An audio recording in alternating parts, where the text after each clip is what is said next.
दोस्तों Bajaj housing finance limited की बात करें तो स्टॉक के अंदर आज हमने पॉजिटिव क्लोजिंग देखी है। अब आप देख दो कि बाजार में ज़बरदस्त गिरावट का माहौल बना हुआ है। उसके बावजूद भी स्टॉक अगर पॉजिटिव क्लोजिंग दे रहा है तो इससे एक बात समझ में आ रही है कि इससे नीचे गिरावट की संभावना कम हो चुकी है।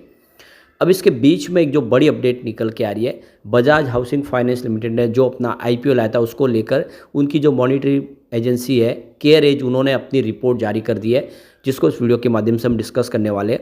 सबसे जो बड़ी बात है, बजाज हाउसिंग फाइनेंस लिमिटेड जो अफोर्डेबल हाउसिंग के ऊपर फोकस करती है और सरकार ने इस बार प्रधानमंत्री आवास योजना के तहत जो मकान बनाने का टारगेट है उसको डबल कर दिया गया है। ऐसे में क्या आने वाले समय बजाज हाउसिंग फाइनेंस लिमिटेड को फ़ायदा होगा। वैसे तो बजाज ग्रुप का नाम ही काफ़ी है और देख सकते हो कि ब्रोकरेज हाउस ने वैल्यूशन महंगा करके स्टॉक की प्राइस को काफ़ी नीचे लाया। जैसा कि जियो फाइनेंशियल में भी है, आप देखें तो वैल्यूशन इससे ज़्यादा महंगा है। तो प्राइस तो बढ़ती है क्योंकि बिजनेस बढ़ता है। अब देखें रिजल्ट भी इस बार हमने काफ़ी ठीक देखा है। तो क्या आने वाले समय बजाज हाउसिंग फाइनेंस कमाल कर सकता है, जानने की कोशिश करेंगे इस वीडियो के माध्यम से। लेकिन फ्रेंड्स, उससे पहले अगर आप पहली बार हमारे चैनल पे आए तो चैनल को सब्सक्राइब कर दीजिए, एक बेल आइकॉन दबा दीजिए ताकि जब भी नया वीडियो बने पहला नोटिफिकेशन आपको मिले। वीडियो पसंद आए तो लाइक से जरूर कीजिए। चलो फ्रेंड्स, वीडियो स्टार्ट करते हैं। मैं हूँ आपका दोस्त SB दवे और हमारे अपने चैनल ऑनलाइन कमाई में आपका बहुत बहुत स्वागत है। तो आज बाजार में ज़बरदस्त गिरावट थी। निफ्टी 50 24,180 के स्तर पे आ चुका है। 0.90% नहीं, लगभग 1% के आसपास की गिरावट थी। लेकिन निफ्टी नेक्स्ट 50 में काफ़ी बड़ी गिरावट थी, करीब 1.57% की गिरावट थी।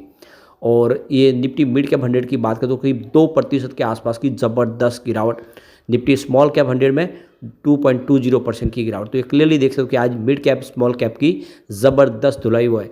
आज करीब 8 लाख करोड़ रुपए लोगों के स्वाह हो गए बाजार में और पिछले कई दिनों से लगातार लॉस हो रहा है। लगभग काफ़ी लोगों का जो पोर्टफोलियो रेड हो चुका है। तो आज देख सकते हो कि सभी सेक्टर में गिरावट थी। स्पेशली जो काफ़ी बड़ी गिरावट अगर आप देखें तो वो निफ्टी मेटल में थी, 2.42% की गिरावट। और इसी तरह से सारे इंडेक्स में 1% के आसपास की गिरावट थी। निफ्टी फाइनेंशियल सर्विस में भी लगभग 0.5% के आसपास की गिरावट थी। उसके बावजूद भी इसने पॉजिटिव क्लोजिंग दी है, तो एक बड़ा शुभ संकेत है। तो देख सको कि स्टॉक की शुरुआत बिल्कुल फ्लैट हुई 131 पर, जो कल की क्लोजिंग थी। इंट्राडे में 133 तक स्टॉक चला गया, लेकिन जो लो बना वो 128 का, यानी दोनों तरफ का माहौल बना।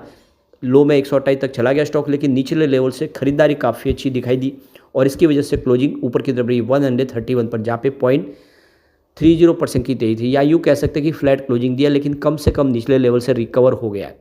और 130 का एक यहाँ पे एक अच्छा सा सपोर्ट बनता हुआ दिखाई दे रहा है, क्योंकि पिछले कई दिनों से स्टॉक 130 के नीचे तो नहीं गया है। अब आप देख सकते हो आज भी 130 के नीचे गया, लेकिन वहाँ से क्लोजिंग ऊपर की तरफ ही है। अब आप ये क्लियरली देख सकते हो कि स्टॉक 188 तक चला गया था लिस्टिंग के बाद, लेकिन उसके बाद में लगातार गिरावट की चपेट में आ गया। यहाँ पे आप क्लियरली देख सकते हो कि 15 तारीख को स्टॉक 140 के नीचे गया था, उसके बाद स्टॉक फिर थोड़ा रिकवर हुआ।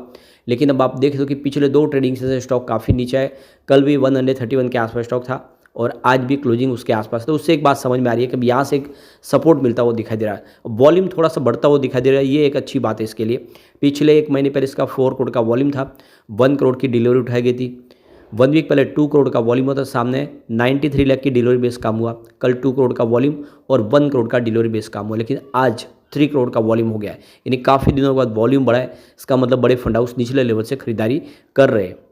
अब यहाँ पे जो बड़ी अपडेट निकल के आ रही है, बजाज हाउसिंग फाइनेंस लिमिटेड ने एक्सचेंज को जानकारी दी नोटिस के माध्यम से कि मॉनिटरिंग एजेंसी की तरफ से उनको जो रिपोर्ट जारी कर दी गई है, जो उन्होंने यूटिलाइजेशन किया है, जो फंड रेजिंग की गई है इस आईपीओ के माध्यम से, उसका किस तरह से इस्तेमाल होगा उसकी सारी रिपोर्ट जारी की गई है।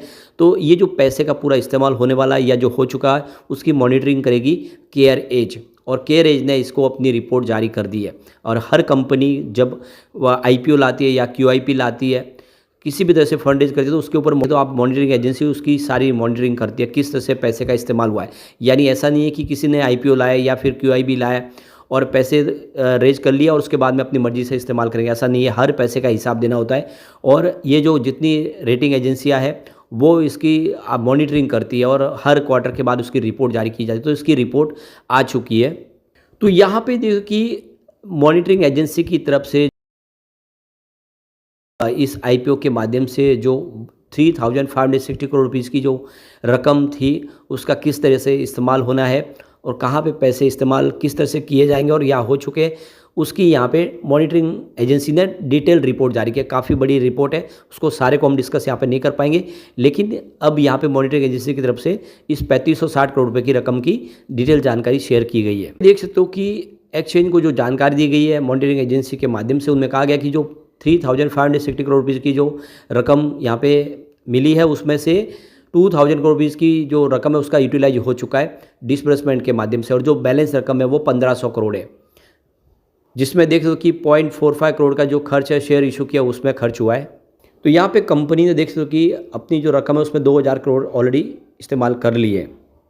तो क्लियरली देख सकते हो कि सेबी के रूल्स के तहत हर पैसे का हिसाब देना होता है और इसी हिसाब से बजाज हाउसिंग फाइनेंस ने अपनी जो भी यूटिलाइज किया उसकी जानकारी दे दी है। अब आप देख सकते हो कि वारी एनर्जी का जो IPO जो ज़बरदस्त लोगों का रिस्पॉन्स मिला और इंडिया का पहला IPO बन गया है जिसको 97 लाख बिड मिले हैं, और इसने देख सकते हो कि बजाज हाउसिंग फाइनेंस का रिकॉर्ड तोड़ दिया है। तो इससे पहले अगर आप देखें तो बजाज हाउसिंग फाइनेंस लिमिटेड को 90 लाख बिड मिले थे, टाटा टेक्नोलॉजी को 73 लाख। तो अब ये पहली कंपनी बन चुकी है और ज़बरदस्त रिस्पॉन्स है यहाँ पे जिसको IPO में शेयर अलॉट हुए। GMP इस समय 105% के आसपास चल रहा है, मतलब पैसे डबल होने की पूरी संभावना बन रही है। अगर आपको वारी एनर्जीज की संभावनाओं को आगे की देखनी है, मार्केट एक्सपर्ट क्या कह रहे हैं, सबकी राय जाननी है, तो ऑलरेडी हमारा वारी एनर्जीज पे आज IPO पे वीडियो बन चुका है, वो जाके जरूर देखें। अलग अलग ब्रोकरेज हाउस क्या कह रहे हैं, क्या इसको लॉन्ग टर्म के लिए होल्ड करना चाहिए या फिर लिस्टिंग में ही प्रॉफिट बुक करके निकल जाना चाहिए, तो वो वीडियो जाके आपको जरूर देखना चाहिए। अब यहाँ पे जो सबसे बड़ी बात है कि इस बार जो रिजल्ट है वो काफ़ी ठीक रहा है। अगर हम बात करें रिवेन्यू की, इस बार कंपनी ने 2.4 थाउजेंड करोड़ का रिवेन्यू बताया, जहाँ पे 25.7% की ईयर बेसिस पे हमें वृद्धि देखने को मिली। नेट इनकम 545.6 करोड़ के आसपास रही, जहाँ पे 20.95% की ईयर बेसिस पे शानदार हमें जंप देखने को मिली। डायलूटेड EPS इस बार 0.69 रहा है, जहाँ पे 2.99% की ईयर बेसिस पे हमें बढ़त देखने को मिली। लेकिन नेट प्रॉफिट मार्जिन में कमी आई है, 22.76% के आसपास रहा, जहाँ पे 3.76% की ईयर ऑन बेसिस पे गिरावट देखने को मिली है। लेकिन अगर हम क्वार्टर ऑन क्वार्टर बेसिस पे देखें तो रिजल्ट काफ़ी अच्छा रहा है और आंकड़े उत्साहवर्धक है। फिलहाल कम्युनिटी सेंटीमेंट स्टॉक के साथ बना हुआ है, 96% बाई की कॉल है, 4% सेल की कॉल है। तो देखिए कि लोगों का रुझान अच्छा खासा स्टॉक के साथ बना हुआ, 100 में से 96% लोग इसको लेना पसंद करें। और अब देखिए कि बाजार में लगातार गिरावट का माहौल है, उसके बावजूद भी स्टॉक अगर 30 के आसपास स्टेबल है तो ये समझ लो मजबूत सपोर्ट है, और जैसे तेजी का अवतरण बनेगा स्टॉक बेहतर करना शुरू करेगा। तो लॉन्ग टर्म इन्वेस्टर के लिए अच्छी अपॉर्चुनिटी है, डीप में मौका मिला, खरीदारी की जा सकती है। अब यहाँ पे इसके एक बार पिवट लेवल को चेक कर लेते हैं। यहाँ से अगर गिरावट होती है तो 133 का पहला सपोर्ट है। वैसे इंट्राडे में ये सपोर्ट टूटा, सेकंड सपोर्ट 126 के आसपास है, ये सपोर्ट भी अगर टूटेगा तो 117 तक जा सकता है। तो ये बड़ी बात है, गिरावट ज़्यादा हो सकती है। अगर ऐसा होता है तो ये तभी पॉसिबल होगा जब बाजार में एक तरफा गिरावट का माहौल बने। पॉजिटिव माहौल बना तो 148 का फर्स्ट रेजिस्टेंस है, इसको पार किया तो 157 तक स्टॉक जाता हुआ दिखाई देगा। तेजी आगे जा रही है तो 163 तक जा सकता है, यानी 163 तक। ऐसे में एक अच्छा मौका है लॉन्ग टर्म इन्वेस्टर के लिए। लेकिन फ्रेंड्स, कोई भी इन्वेस्टमेंट करने से पहले अपने फाइनेंशियल एडवाइजर से एडवाइस ले लें या अपना खुद का रिसर्च करें, क्योंकि मैंने वीडियो आपके एजुकेशनल पर्पज़ के लिए ही बनाया। वीडियो पसंद आए तो लाइक से जरूर कीजिए और चैनल को सब्सक्राइब कर दीजिए। Thank you friends.